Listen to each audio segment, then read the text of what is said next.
나는 은퇴자다. 그리고 내 손에 남은 것은 두 가지뿐이다. 하나는 서울 강북의 오래된 33평 아파트, 다른 하나는 매달 들어오는 연금 300만 원. 이 두 가지가 지금의 나를 이루는 전부이며 동시에 앞으로의 노년을 책임져줄 가장 소중한 자산이다. 통계적으로 보면 서울 강북의 33평 아파트 소유와 300만 원의 연금을 받는 사람은 상위 10% 20% 이내에 속하는 매우 안정적인 경제적 위치에 있다고 볼 수 있습니다.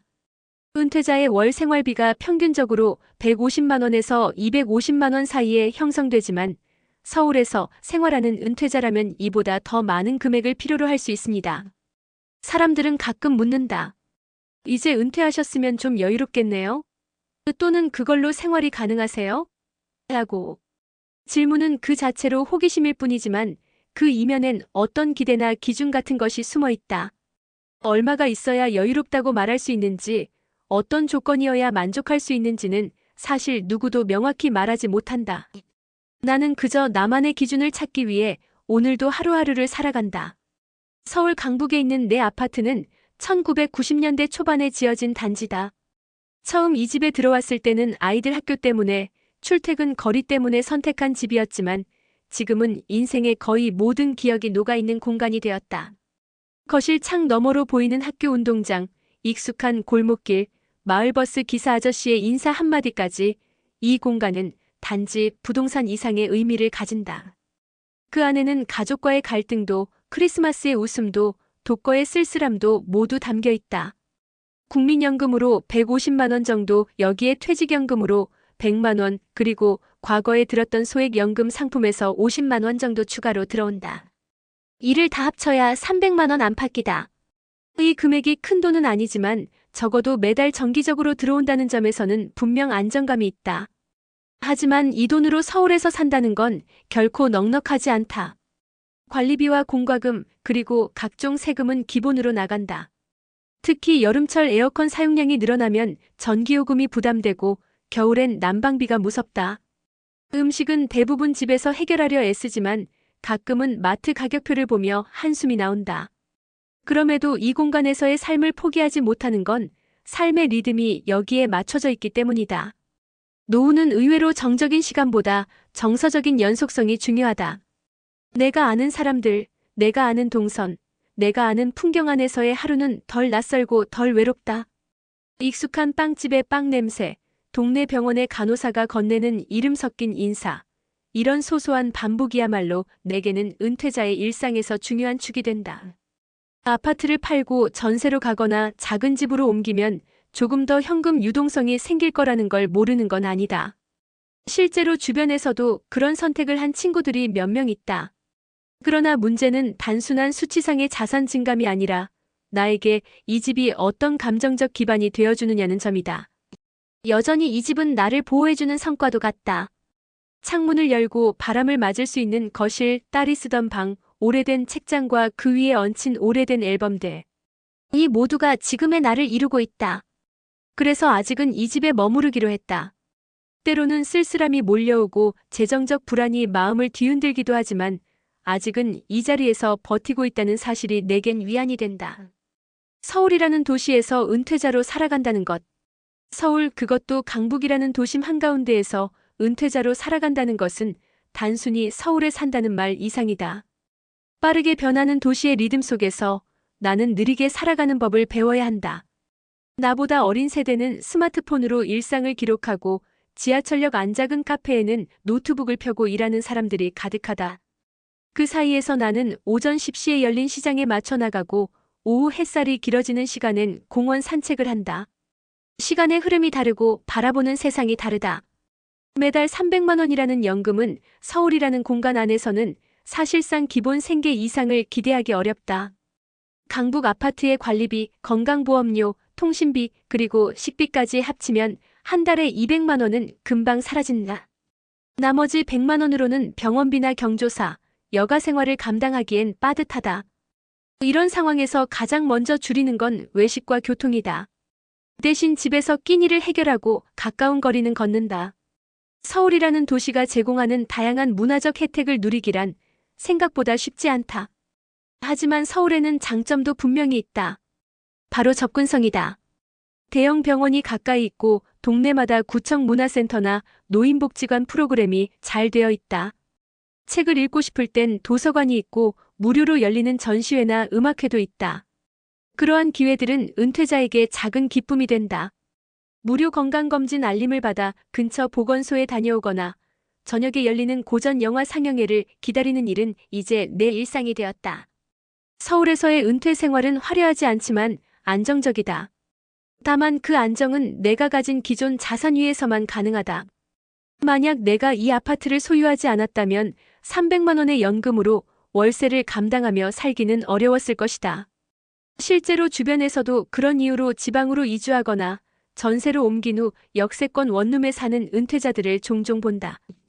그들의 삶은 나보다 훨씬 간결하지만 반대로 도시의 고립감과 싸워야 한다. 서울의 이면에는 고독도 숨어 있다. 수십만 명이 오가는 거리 속에서 나를 알아보는 이는 없다. 익숙한 가게가 하루아침에 문을 닫고 늘 가던 병원의 의사 선생님이 바뀌는 순간 내가 더 이상 이 도시의 주인이 아님을 느낀다. 나는 이제 살아남은 자가 아니라 머물고 있는 자다. 이 도시가 나를 얼마나 더 품어줄 수 있을지 나는 잘 모르겠다. 그렇기에 나는 서울이라는 도시 안에서 내 나름의 버팀목을 찾는다. 아파트 안 오래된 책상 위에는 매일 아침 마시는 커피잔이 놓이고 동네 치과 의사에게는 내 건강 이력을 말하지 않아도 된다. 그 익숙함이 오늘도 나를 하루 더 살아가게 만든다. 지방 소도시에서의 삶과 비교. 은퇴 후 지방으로 내려간 친구가 있다. 경북 안동 근처 작은 마을, 인구는 10,000명도 채 안 되는 조용한 동네다. 그 친구는 내게 자주 말한다. 형, 서울은 너무 빠르고 비싸. 나는 이제야 좀 숨통이 트인 것 같아. 나 역시 그 말을 이해 못하는 건 아니다. 사실 은퇴를 앞두고 나도 몇 번이나 고민했다. 지방으로 내려갈까? 아파트를 팔면 6억 많게는 7억까지도 받을 수 있다. 그 돈이면 지방에서 단독주택을 사고도 돈이 남는다. 연금 300만 원에 아파트 매각 차익까지 더하면 노년을 훨씬 여유롭게 보낼 수 있을지도 모른다. 그렇다면 왜 아직도 서울에 있는 걸까? 친구의 삶은 분명 여유롭다. 그는 시골 마을 근처 전원주택에서 개를 키우고 텃밭에서 직접 상추를 따먹는다. 공기 좋고 사람들 정 많고 무엇보다 생활비가 확실히 적게 든다. 전기요금, 수도요금, 관리비, 이 모든 게 서울의 절반 수준이다. 근처 시장에선 1만 원으로도 꽤 푸짐하게 장을 본다. 그는 형, 여기선 하루 1만 원이면 진짜 넉넉히 산다니까라며 자주 웃는다. 하지만 그의 웃음 뒤에는 내가 느끼지 못한 고요함이 있다. 그 고요함은 때때로 외로움이 되고 어느 날은 단절로 다가온다. 그가 한 번은 이렇게 말했다. 형, 병원 한 번 가려면 시내까지 버스 타고 1시간 걸려. 대학병원 진료는 서울로 올라가야 되고. 노인복지관은 있지만 프로그램이 서울만큼 다양하진 않아.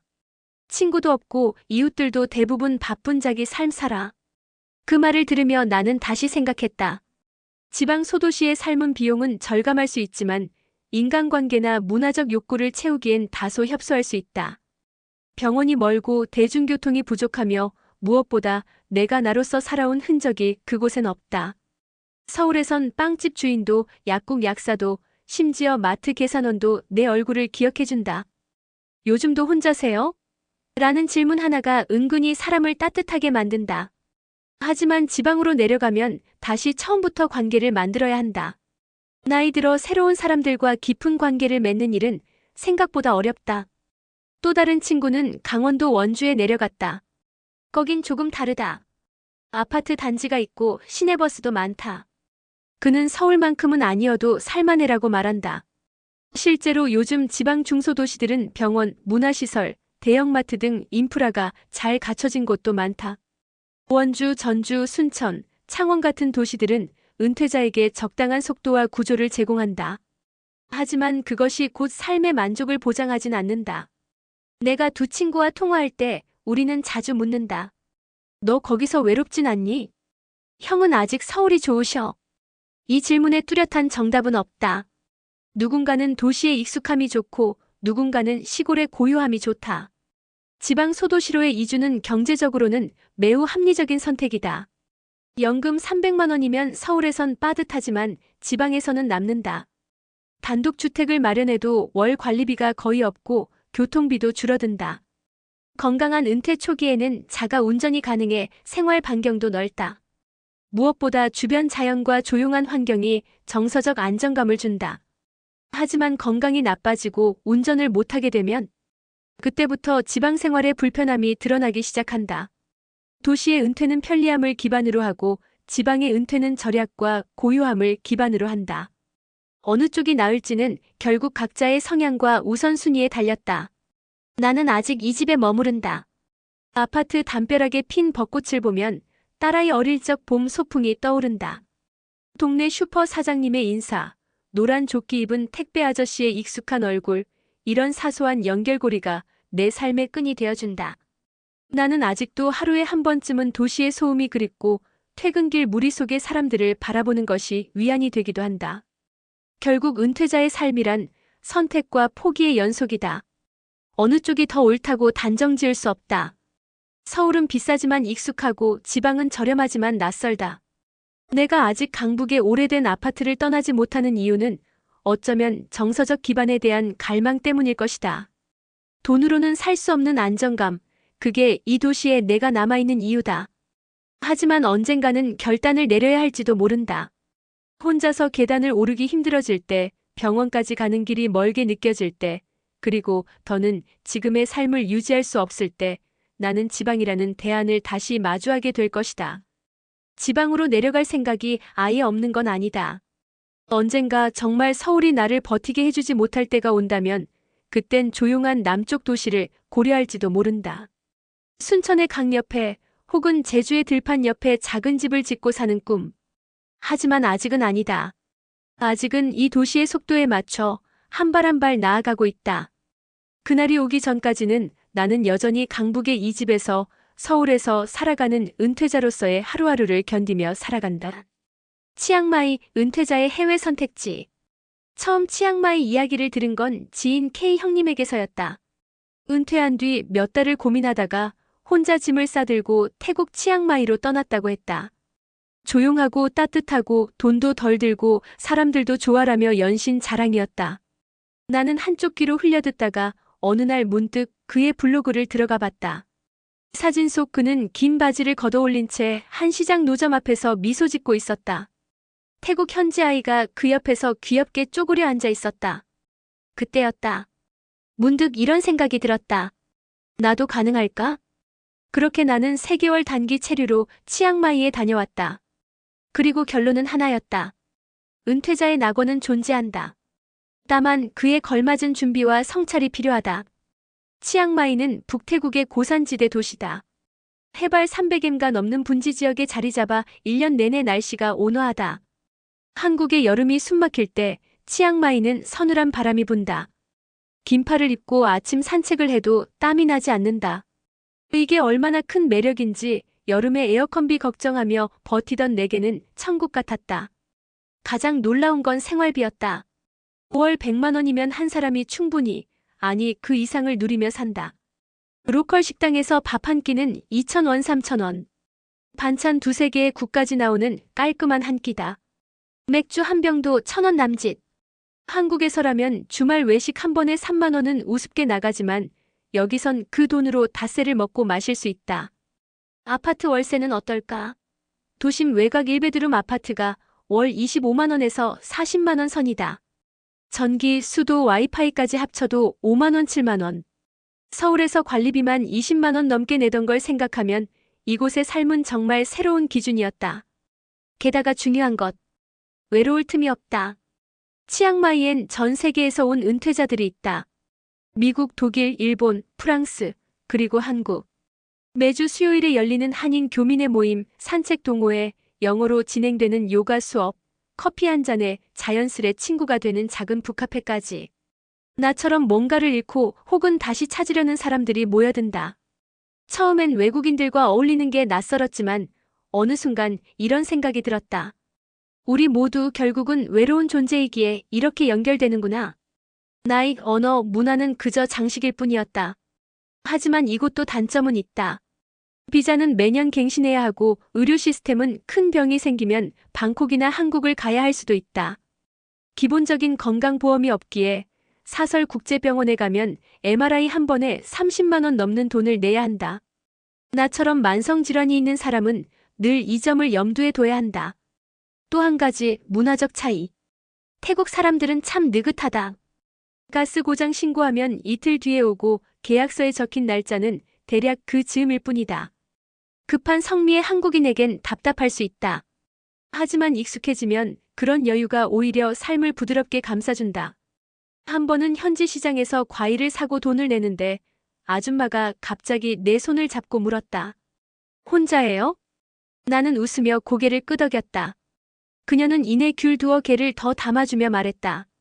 여기선 혼자도 괜찮아요. 햇살이 도와줄 거예요. 그 말이 참 오래 남았다. 햇살이 도와준다. 한국에서라면 그런 말이 어색했을 텐데 이곳에선 정말 햇살이 다정하다. 아침마다 대나무 숲 사이로 내려앉는 햇살을 보면 나도 괜찮은 사람이라는 확신이 조금씩 생긴다. 치앙마이 생활은 결국 두 가지를 남긴다. 하나는 절약과 여유, 다른 하나는 새로운 나로 살아보는 경험이다. 물론 여기서 평생을 살 수 있을지는 모른다. 한국에 있는 가족, 친구, 의료 시스템, 그리고 익숙한 말과 냄새. 모든 걸 내려놓을 순 없기에 나는 지금도 치앙마이와 서울 사이를 잇는 삶을 생각한다. 예컨대 봄과 겨울은 치앙마이에서, 여름과 가을은 한국에서. 두 세계 사이의 은퇴가 어쩌면 가장 현실적인 선택일지도 모른다. 치앙마이는 그 자체로 정답은 아니다. 다만 한 가지 분명한 건 있다. 지금의 삶이 너무 벅차고 숨이 막히는 이들에게 이 도시는 말없이 손을 내민다. 그 손을 잡을지는 각자의 몫이다. 결론적으로 서울 강북에서 33평 아파트와 매달 300만 원의 연금을 받으며 살아가는 은퇴자의 삶은 경제적으로 안정적이며 상위 10% 내외에 속하는 사례로 볼 수 있습니다. 서울 내에서 집을 소유하고 일정한 연금이 들어오는 은퇴자들은 상대적으로 안심할 수 있는 경제적 기반을 가지고 있지만 여전히 높은 생활비와 건강관리비 등으로 여유 있는 삶을 유지하기 위해서는 세심한 자산관리와 생활비 절약이 필요합니다. 서울에서 은퇴자 평균 생활비가 250만 원 이상인 상황에서 매달 300만 원의 연금으로는 여유롭기보다는 기본적인 생활을 유지하는 수준에 그칠 가능성이 큽니다. 반면 지방이나 해외에서의 은퇴 생활은 경제적인 측면에서 상당한 차이를 보입니다. 예를 들어 치앙마이와 같은 도시에서는 서울에 비해 현저히 낮은 생활비로 질 높은 삶을 누릴 수 있습니다. 치앙마이는 은퇴자들에게 인기 있는 도시로 저렴한 생활비, 깨끗한 공기, 온화한 기후, 그리고 외국인 커뮤니티가 잘 형성되어 있어 은퇴 후 삶의 질을 높일 수 있는 좋은 선택이 될 수 있습니다. 치앙마이에서의 평균 생활비는 서울의 절반 이하로 월 100만 원에서 150만 원 정도면 기본적인 생활이 가능하며 여유 있는 생활을 원한다면 추가적인 비용으로 여행, 여가 활동, 외식을 즐길 수 있습니다. 따라서 서울에서의 생활은 경제적 안정감을 제공할 수 있지만 치앙마이와 같은 지방이나 해외에서의 삶이 은퇴 후 경제적 자유와 여유를 더 많이 제공할 수 있다는 점을 고려해야 합니다. 특히 치앙마이에서는 낮은 생활비로 인한 경제적 여유와 더불어 따뜻한 기후와 삶의 질을 높여주는 환경을 즐길 수 있기 때문에 은퇴 후 다양한 선택지 중 하나로 고려할 만한 가치가 큽니다. 결국 은퇴 후 삶의 질을 높이기 위해서는 경제적 여유를 넘어선 삶의 방식이 중요하며 서울에서의 안정적인 삶이 장기적으로 지속 가능하다면 지방이나 해외에서의 더 낮은 생활비를 활용해 여유롭고 건강한 삶을 추구하는 것도 좋은 선택이 될 수 있습니다.